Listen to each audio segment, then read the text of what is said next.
नमस्कार एवरीवन। तो फाइनली जो एग्ज़ाम था वो हमारा ख़त्म हो चुका है। आप लोगों ने भी देख लिया होगा, एग्ज़ाम भी देख लिया होगा, आपने अनुमान था वो भी लगा लिया होगा जिन भी लोगों ने ये एग्ज़ाम दिया था कि हम कहाँ पे स्टैंड कर रहे हैं, आगे की क्या पॉसिबिलिटी है। आप सब ने ये सब कैलकुलेशन जो इफ़ बट था वो आई होप आपने सब कुछ ये कर लिया होगा। अब देखिए आगे जो बी फॉरवर्ड की मैं बात कर रहा हूँ वो दरअसल में इसलिए है कि अब आपके पास ना तो मैं ऐसा बोलूँगा कि ना तो अब आपके लिए खोने के लिए यहाँ से आगे कुछ नहीं बचा है।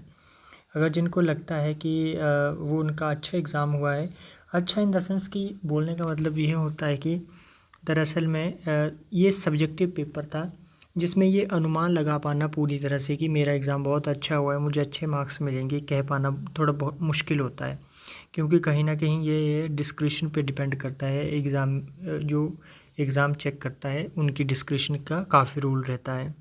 पर फिर भी एक जनरल सा पर्सपेक्टिव होता है कि मेरे ये जो कंपोनेंट है वो काफ़ी अच्छे गए हैं और इनमें मुझे मैक्सिमम मार्क्स मिलने की संभावना है। तो ये सब चीज़ें हैं। बाकी ऑब्वियसली लगना तो अल्टीमेटली वही 63 लोगों ने ही है। बाकी जो है वो अल्टीमेटली बाहर का ही उनको मतलब बाहर ही होना है। बाहर होने का मतलब ये नहीं होता है कि आपके लिए कोई अदर अपॉर्चुनिटी नहीं है या अदर अपॉर्चुनिटी आपके पास नहीं आएगी। दरअसल में अब आपको सोचना पड़ेगा कि अब आप आगे क्या करेंगे, क्योंकि अब हिमाचल में जो जॉब है ना वो बहुत हार्ड हो गया है। गवर्नमेंट जॉब्स एक्वायर करना अपने आप में एक डिफ़िकल्ट टास्क बन चुका है। तो इस चीज़ को आपने ध्यान में रखना है। कहीं भी कुछ भी छोटी बड़ी आपके पास एक आ जाता है, जब इनकम का साधन आ जाता है तो थोड़ी सी ना आपके लिए ईज़ी हो जाती है चीज़ें। फिर आपके दिमाग में वो फाइनेंशियल बर्डन जो होता है वो कम हो जाता है। आपको लगता है कि अगर मैं इसमें अच्छा नहीं भी कर पाया पर्टिकुलर एग्ज़ाम में तो मेरे पास बैकअप तो है, मैं वहाँ से अपना लाइफ जो है वो अच्छे से मतलब अपनी लाइफ को अच्छे से निकाल सकता हूँ। तो ये सब चीज़ें जो है वो बहुत ज़रूरी हो जाती है।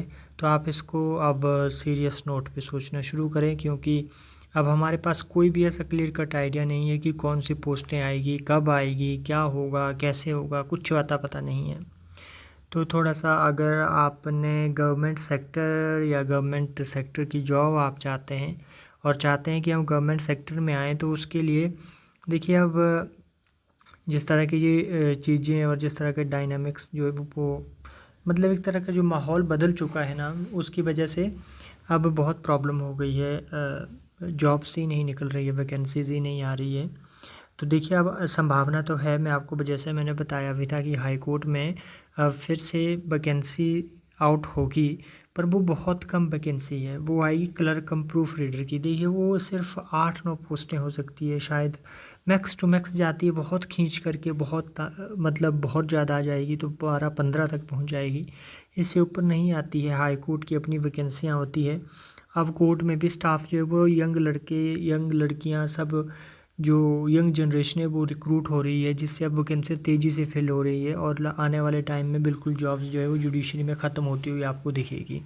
हालांकि अभी तक तो आ रही है जॉब्स, पर वो आगे इसकी संभावना जो बिल्कुल ज़ीरो होने वाली है, क्योंकि सभी जो रिटायर होने वाले हैं वो 2050, 2055, 2060 के आसपास हैं। तो आप अपने हिसाब से सोचिए। कई लोगों ने हो सकता है टीजीटी का भी भरा हो, कईयों ने जेईटी का जो पेपर निकले थे, जो हमीरपुर कमीशन जो है वो करवाएगा हमारा, तो वो सब भी आपने भरे होंगे। तो आप उनके बारे में सोचिए, अच्छे से उनको प्रिपेयर कीजिए।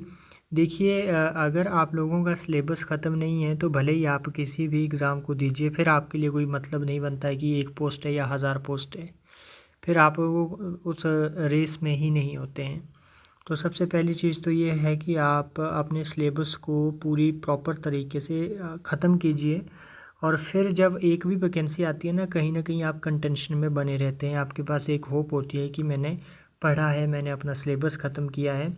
जब आपने अपना सिलेबस ही ख़त्म नहीं किया है तो ऑब्वियसली वो फिर दूसरे को ही मिलेगा जिसने जो अपना सिलेबस कंप्लीट करके जो बैठा हुआ है, अच्छे से पढ़ा हुआ है, जिसने रिवाइज़ किया हुआ है। तो आप इसके बारे में सोच लीजिए अच्छे से। अब जो अगली चीज़ आती है वो होती है कि लर्निंग। आपने यहाँ से आप कभी भी ये मत सोचिए कि हम यहाँ से फ़ेल हुए हैं या कुछ हुए हैं। आप अपने आप को जब इंट्रोस्पेक्ट करेंगे, आप देखेंगे, तो आपको चीज़ें बहुत सारी चीज़ें आपके दिमाग में आएगी। पर एक बात ध्यान दीजिए कि आपने कितनी सारी लर्निंग जो है वो इस एग्ज़ाम के थ्रू ली है, जो कहीं ना कहीं आगे चल कर के आपको हेल्प करेगी। आपने पढ़ा है, आपने डिसिप्लिन फॉलो किया है, एक आपने टाइपिंग सीखी हुई है, तो कहीं ना वो आपको एज प्रोवाइड करवाएगी। तो ये सब डिमोटिवेट नहीं होना है, इससे सीखना है। नई नई अपॉर्चुनिटीज़, नई नई जो भी अपॉर्चुनिटीज़ हैं वो आपके सामने आएगी। तो आप जिनका अच्छा गया है ना पेपर, वो भी तैयारियां करो आगे के लिए। अगर सर ऐसा नहीं बोलूँगा मैं कि गवर्नमेंट सेक्टर की ही तैयारियां करो। अगर आपको जिस भी फील्ड में जाना है, जिस भी कोई भी काम करना है, अपना काम घर का ही कोई बिजनेस करना है, कोई और चीज़ करनी है, उसको ही करो।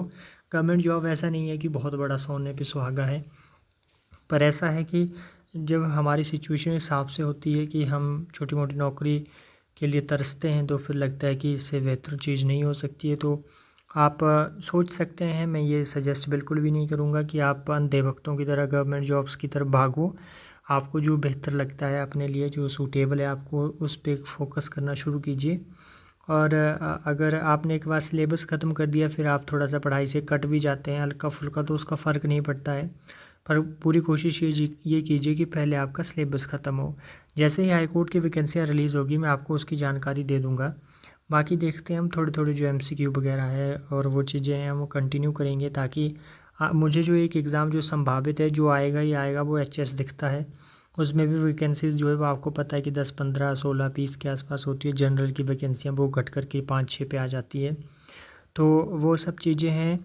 तो आप अब आई होप आपने रिलैक्स भी कर लिया है, मार्क्स भी जोड़ लिए हैं। अब आपको पता है कि अब आपके दिमाग में ये तो बिल्कुल भी नहीं चलना चाहिए कि अब स्ट्रोक्स पे होगी काउंट, मेरी टाइपिंग की वर्ड पे होगी, कि अब क्या होगा, कि मेरा ऐसा हुआ है वैसा हुआ है। कोई इफ़ बट कुछ भी नहीं है, अब आपके हाथ में है ही नहीं, ना हमारे हाथ में। बताने का कोई मकसद उसका रहता भी नहीं है। अब एग्ज़ामिनर जो है वो अपने हिसाब से पेपर चेक करेगा, अपने हिसाब से इवैल्यूएट करेगा। अगर उनको लगता है कि आपको नंबर देने चाहिए, तो वो आपको देंगे। अगर उनको कुछ लगता है कि नहीं, ये फिट नहीं हो रहा है, तो वो आपको फिर इस सिचुएशन में रिजेक्ट कर देंगे। 2 चीज़ें होंगी। तो इस सिचुएशन में मुझे लगता है कि अब आपको ना थोड़ा सा फिर से अब अपने आप को उस जोन में ले आना चाहिए। देखिए, छोड़ना नहीं है बीच में। मैं यही सजेस्ट करूँगा कि कभी भी बीच में मत छोड़िए। और जहाँ कहीं भी छोटी मोटी आपको कोई भी जॉब लग जाती है कैसे भी, तो आप उसको कंटिन्यू कीजिए, क्योंकि बहुत ज़रूरी होता है एक बैकअप का होना, ताकि आप जो है वो फ्री महसूस कर सकें। नहीं तो जैसे जैसे वक्त बढ़ता है, एज बढ़ती जाती है, वो स्ट्रेस जो है वो उसका भी जो एक हम बोल सकते हैं कि स्ट्रेस लेवल भी इंक्रीज़ होता जाता है। तो आप जो भी बच्चे प्रिपरेशन में हैं, जिनको लगता है कि उनके पास अच्छा खासा टाइम है, उनको गवर्नमेंट जॉब्स की तैयारियां करनी है, तो वो आगे के लिए सोच सकते हैं कि अब उनको क्या करना है। और कई लोग ऐसे भी हैं जिन्होंने अपनी जॉब जो है वो कहीं करते थे प्राइवेट सेक्टर में, उन्होंने थोड़े 2-3 महीने के लिए उसको भी छोड़ करके आ गए हैं इस प्रिपरेशन में। तो देखिए, अगर आपको लगता है कि अच्छा है, अभी आप उस वहाँ पे स्टैंड कर रहे हैं कि हो जाएगा, तब तो बहुत अच्छी बात है। क्योंकि मैं इस नौकरी को ना मैं हाईली रेट इसलिए कर रहा था, क्योंकि आपके पास रेगुलर जॉब है आपके पास। बाकी डिपार्टमेंट में आपने देखा होगा कि रेगुलर जॉब तो कहाँ, दूसरी जॉब्स भी नहीं निकल रही है, कॉन्ट्रैक्ट बेस पे भी नौकरियाँ नहीं निकल रही है। तो ये प्रॉब्लम है। अगर रेगुलर जॉब का मतलब हो गया कि इन हैंड आपको जो जुडिशरी में 32-35 हज़ार के आसपास आपको सैलरी मिलना शुरू हो जाती है शुरुआत में। और जब आप हिमाचल में हैं और इतनी आपको तनख्वाह लग जाती है, तो थोड़ा सा आपके लिए चीज़ें फिर आसान होना शुरू हो जाती है। फिर ये कम तो होगी नहीं ऑब्वियसली, धीरे धीरे इसमें आपको ग्रोथ ही देखने को मिलेगी। और हो सकता है कि जब अगला पे कमीशन रिवाइज़ हो, तो थोड़ा ये चीज़ों इसमें आपको जंप देखने को मिले। तो ये सब चीज़ें हैं, इसलिए मुझे लगा कि आपको मैं इन सब चीज़ों के बारे में बता दूं, ताकि आप थोड़ा सा प्रिपरेशन उस तरीके से करें। क्योंकि आगे आने वाले टाइम में, जैसा कि आपने देखा था कि पिछला जो पेपर हुआ था हाई कोर्ट क्लर्क कम प्रूफ रीडर का, उसमें 15 पोस्टों के लिए 17,000 बच्चों ने अप्लाई किया था। और अभी जो देख लीजिए 64 पोस्टें हैं कि 63 पोस्टें हैं, उसमें 50,000 बच्चे थे। तो बच्चे तो ये बढ़ते ही जाएंगे, बच्चे कम नहीं होंगे। तो आपने अपनी प्रिपरेशन को जो है वो बहुत अच्छे से करना है। जो भी चीज़ करते हैं आप अच्छे से कीजिए, उसकी आपको आउटपुट ज़रूर मिलेगी, पर जो भी है वो लगन और मेहनत शिद्दत के साथ कीजिए। अगर आपको कोई गाइडेंस चाहिए किसी तरह की, तो हम कोशिश करेंगे कि आपको प्रोवाइड करवाई जाए। बाकी हम MCQ प्रैक्टिस करते रहेंगे थोड़ा बहुत, जो बीच में मुझे टाइम लगेगा। जैसे तो मैं 1-2 जो भी पॉलिटी वगैरह की हमने शुरू किया था उसको बीच में डालता रहूँगा, पर ऐसा कि टाइम की शॉर्टेज होती है बहुत ज़्यादा, तो इसलिए ये सब चीज़ें कर पाना जो है वो बहुत मुश्किल होता है। पर फिर भी हम कोशिश करेंगे इसको मैनेज करने का। बाकी ऑल द वेरी बेस्ट जो भी लोग प्रिपरेशन कर रहे हैं। कभी भी रिग्रेट नहीं करना है कि नहीं होगा होगा। देखिए आपने बहुत अच्छे से तैयारियां की हुई है। अल्टीमेटली आपने ये सोचना है कि लोग तो उतने ही लगेंगे जितनी पोस्टें हैं। ऐसा बिल्कुल नहीं सोचना है कि आप जो है वो एक रिज़ल्ट जो है वो आपकी पोटेंशियल को जज नहीं कर सकता है। इसलिए हमेशा लर्निंग लेनी है किसी भी चीज़ से, और दूसरों की तरफ भी देखना है जो थोड़े थोड़े मार्जिन से बाहर होते हैं लोग। तो हमेशा पॉजिटिव रहना है। जब आप पॉजिटिव रहते हैं तो आपके सराउंडिंग में पॉजिटिव एनर्जी रहती है, जिससे आपको बूस्ट मिलता है।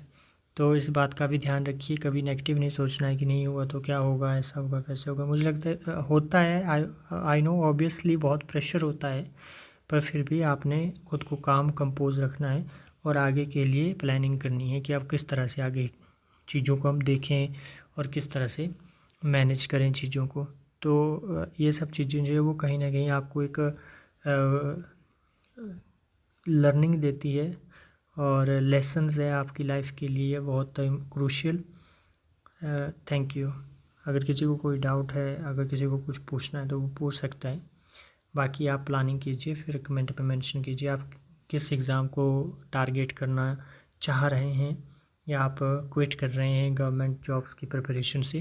देखिए मैं यही इसलिए बोल रहा हूँ ना, क्योंकि होड़ मत कीजिए। अगर देखिए नहीं है जॉब, मैं आपको सच बता रहा हूँ, गवर्नमेंट सेक्टर में इतना श्रिंक हो गई है जॉब्स की, लगता है कि अब तो सूखा जैसा पड़ गया है, कहीं भी कुछ नहीं दिख रहा है।